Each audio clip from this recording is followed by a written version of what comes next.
pozdravljeni tudi v imenu Študijskega centra za narodno spravo in v mojem imenu. Ja, se bom kar usedla, upam, da se slišimo. Torej, še enkrat iskrene čestitke Jožetu in pa seveda vsem avtorjem, vsem sodelavcem poročila 3. Menim, da je poročilo 3 pa lansko poročilo avtorjev Mitja Ferenca, Pavleta Jamnika in pa Mehmedalija Aliča.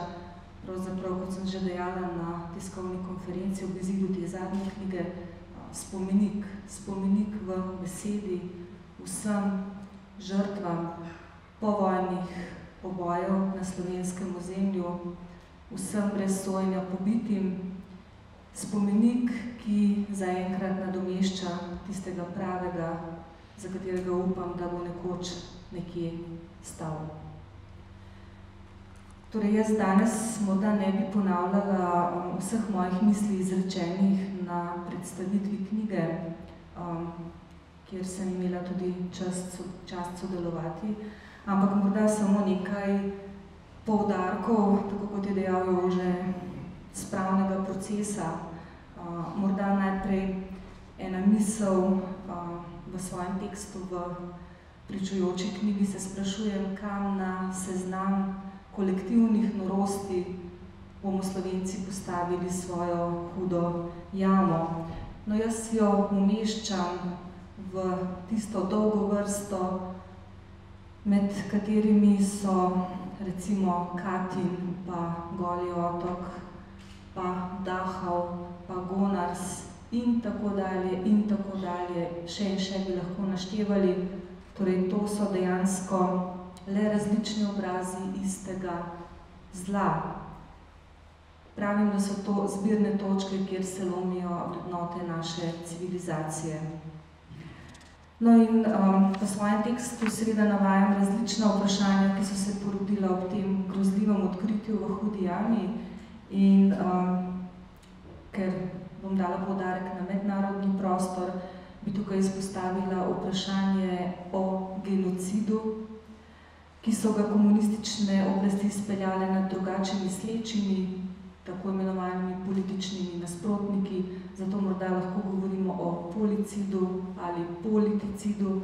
Skratka, v svetovnem prostoru je ponovno živela razprava o definiciji genocida, o razširitvi te definicije in ta razširitev definicije genocida ima v svetu kar precej in vedno več zagovornikov.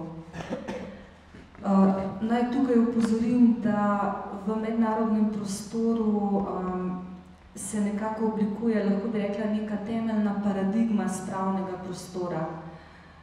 Na prvo mesto se seveda postavlja delovanje pravne države. To je temeljni pogoj, delovanje pravne države.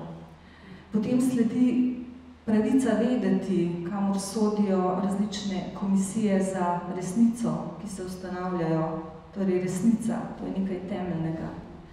Preiskovalni sveti, dokumentacija, arhivi.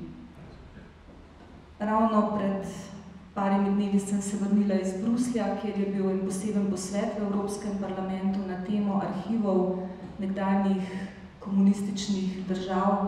No in tukaj se odpira ogromno vprašanj, na katera bomo morali seveda tudi Slovenci dati odgovore.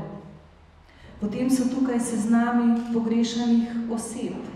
Vemo, da je mnogo fantov, Slovencev še danes pravzaprav na seznamih pogrešanih, ker ni njihovih mrliških listov.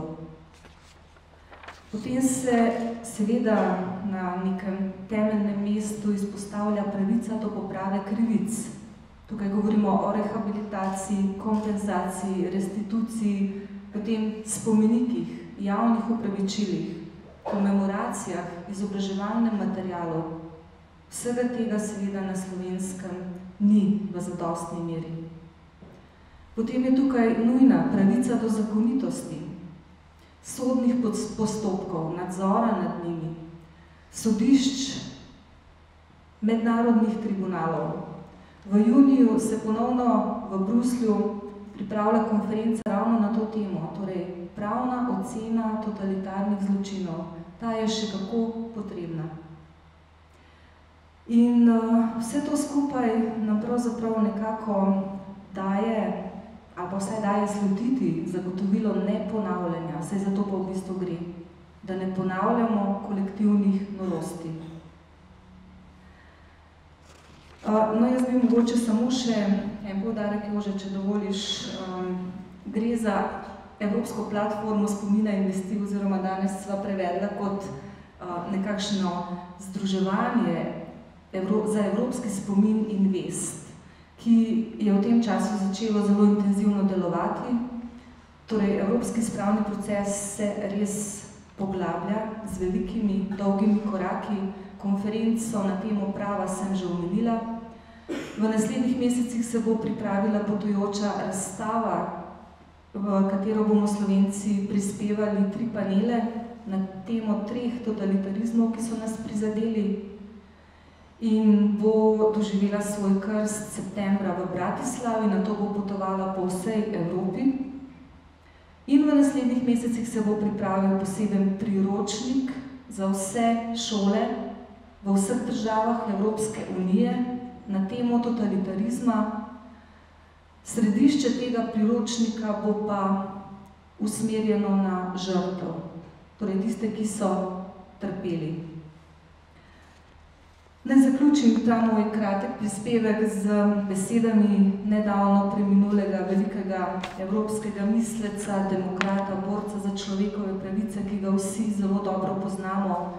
To je bil Václav Havel, ki je konferenco v Češkem senatu junija 2008, konferenco o komunizmu in zločinih komunizma, odprl z besedami: tisti, ki popuščajo zlu, se sprijaznijo ali sklepajo kompromise z njim, odpirajo vrata še večjim zločinom.